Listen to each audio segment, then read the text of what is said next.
Bonjour à tous. Le vice-président s'est rendu hier au Togo et au Bénin. Les présidents Faure Gnassingbé et Patrice Talon ont salué la nomination de Timoko Mélié Koné, non sans le féliciter pour sa contribution au rayonnement de la Banque centrale des États de l'Afrique de l'Ouest, BCAO. Le point de Jérôme Kofi Abolin. Le vice-président de la République de Côte d'Ivoire ce mardi dans 2 capitales des pays de la sous-région. Timoko Mélié Koné s'est d'abord rendu à Lomé où il a été reçu par le président togolais Faure Gnassingbé. Il a ensuite mis le cap sur Cotonou, la capitale béninoise, pour échanger avec le président du Bénin, Patrice Talon. Ces visites respectives s'inscrivent dans le cadre d'une tournée dans les pays faisant partie de l'UMOA, dont la BCAO est la Banque centrale, institution qu'il a gouvernée avant sa nomination le 19 avril comme vice-président de la République de Côte d'Ivoire. 24 heures avant Cotonou et Lomé, le vice-président ivoirien était à Dakar, la capitale sénégalaise où il était résident en tant que gouverneur de la BCAO. Une autre visite est prévue ce mercredi à Niamey, au Niger, où Timoko Mélié Koné va rencontrer le président nigérien après avoir échangé successivement avec les présidents sénégalais, togolais et béninois. Après la classe de 6e, celle de seconde, il est désormais possible pour les parents d'élèves de procéder eux-mêmes à l'orientation de leurs enfants à partir de leur téléphone portable. Il faut tout simplement envoyer DOB au 99 91, puis suivre les instructions. Le coût du SMS est évalué à 200 francs CFA. Sephora Zegui, explication. Après les classes de 6e, il est désormais possible pour les parents d'élèves de procéder eux-mêmes à l'affectation de leurs enfants en classe de seconde. À partir d'un téléphone mobile, il suffit d'envoyer DOB par SMS au 99 91 et l'opération est effectuée. Pour les 6e d'abord, c'est juste une affectation. Pour les secondes, c'est deux opérations en une. Vous faites l'orientation de votre enfant qui consiste à lui donner une série et l'affectation qui consiste à lui attribuer un établissement. La direction des bourses et de l'orientation a introduit cette innovation pour résoudre les problèmes post-affectation. Elle invite les parents d'élèves à s'approprier cette plateforme qui simplifie l'orientation de leurs enfants. On est en train de mettre en place une vidéothèque pour que les parents puissent voir d'abord l'établissement avant de faire le choix. Le système est configuré pour faire affecter 500 élèves à la seconde.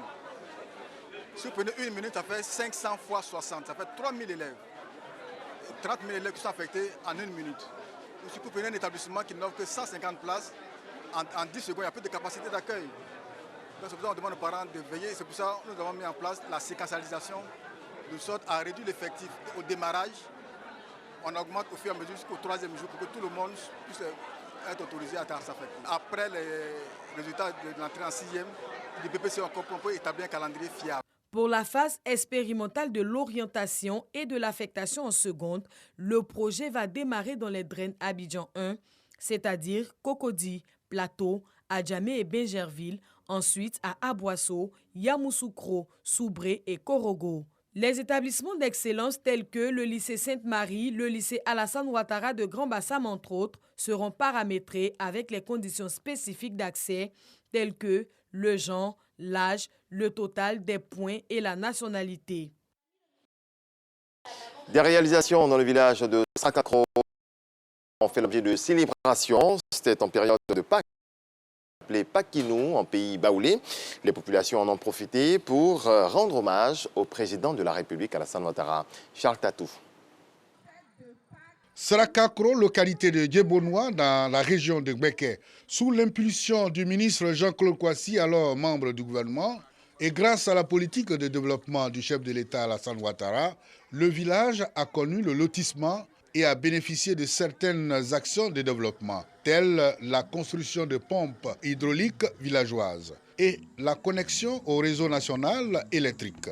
Ces infrastructures de base encouragent déjà les cadres à construire dans le village des habitations modernes sortant de terre qui permettent à la localité de se dégager de la léthargie. Avant, on était dans le noir. On devrait partir à des kilomètres pour aller puiser l'eau pour revenir. Aujourd'hui, grâce à monsieur le ministre, on a tout ça à proximité. Donc on lui dit merci. L'acquisition de toutes ces infrastructures de base, rendue possible donc par le ministre-gouverneur du district autonome de la vallée du Bandama, les cadres et la population rurale n'ont pas voulu célébrer Pakinou 2022 sans leur bienfaiteur. Une reconnaissance déjà au chef de l'État, des remerciements au chef de l'État et le souhait que, ensemble, nous puissions réussir le développement de tous nos villages, réussir également tous les aspects économiques de notre développement. Il nous demande un centre de santé dans lequel il y aurait aussi une maternité. Nous avons reçu cette requête et nous allons la porter à qui de droit. Toutes les danses du terroir mobilisées pour la circonstance ont gratifié le parrain et sa délégation de leurs prestations. Des prestations qui ont permis également la promotion des valeurs culturelles de la localité.